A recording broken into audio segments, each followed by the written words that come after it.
It still protects your skin from any kind of heat or fire. You actually can't set it on yourself on fire like this. You can feel a little bit of that heat. But another added benefit for this, it is biodegradable, so you can actually eat it.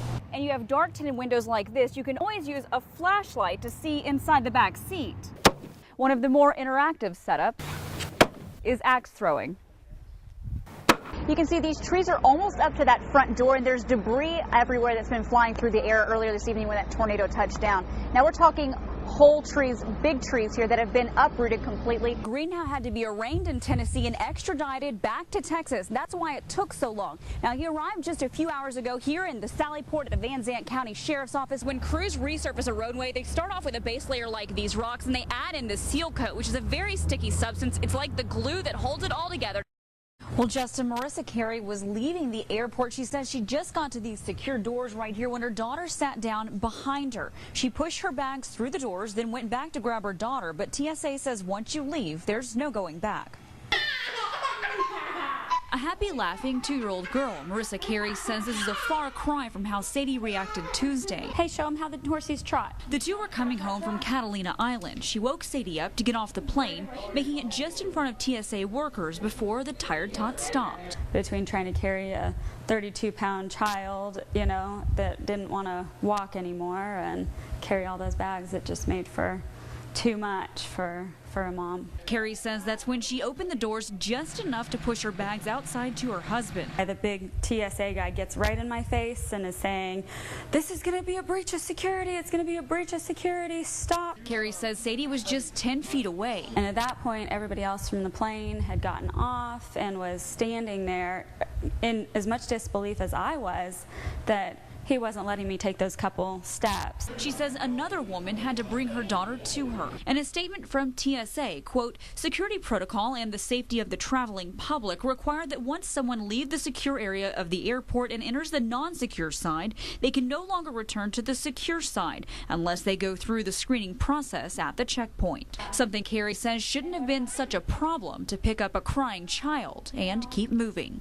At the same time, recognizing that they need to assess each situation individually and say, this is a 2-year-old who's crying, screaming for her mom. Well, Carey says the only advice she has for other parents is to bring a stroller so you don't have to set anything down. Justin, back to you. Justin and Jillian, this building here at the River Oaks Apartments is below the retaining wall, but residents here say that's not the issue. It's the drains. They say it's something they've asked to have fixed for years. Jim Keel gets around inside of his apartment with ease. The problem comes when he tries to go outside after it rains. Can't get out. I can't go to the store, to the doctor. I can't go to the mailbox. I'm just pretty much confined to the house. He's been confined to a wheelchair for 7 years, the same amount of time he and Gary Brown have lived in this apartment at River Oaks and Tyler, and the same amount of time he's complained about rainwater flooding out the walkway all the way to his front door. And we get told the same thing every time, that the volume of the rain is greater than the volume of the drain. And it was to my knees, and there was no way in from this way or this way. It was flooded all the way on both sides, so I had to wade through it. It's a soggy problem for those who need to get to Jim and Gary, too, like their caretaker, Jennifer Jackson. And it drives away workers with Meals on Wheels and medical delivery as well. These are important people, very important part of our lives and important part of our day-to-day existence. If something was to happen on the inside, there's no way that he could get out. Concern about moving in and out, with full drains and a muddy mess left behind. We tried to get in touch with managers here at the apartment complex, but have not heard back from them as of tonight. We also tried to get in touch with the Tyler Apartment Association, but have not heard back from them either. If you want to talk about having a heart for your community, meet Tom Booth. He's been shooting free throws for the last 14 hours, and every time he makes a basket, that's more money to help feed hungry East Texans. With every bounce and basket, Tom Booth is one step closer to his goal of raising $10,000. I didn't want to put a lot of people out. If I make 10,000 shots at a penny, that's only $100. This former college basketball player is putting up big numbers for his second annual event at Chandler First Assembly of God. Averaging about a little over 900, probably 920.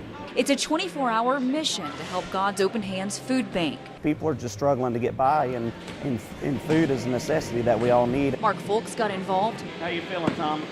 I'm a little tired. After seeing the pain firsthand. Literally, people were fighting over food. They were fighting over being in line, and it just touched something in my heart. Just told me, you got to do something. Over 12,000 free throws. And talk about commitment and literally having a heart for a cause. There's no doubt that he does. John Williamson, a North Texas missionary, will benefit too, taking half of the proceeds to help homeless teens in the Ukraine. The significance of it is to give the kids a hope and also to introduce them to a program that possibly get them off the streets.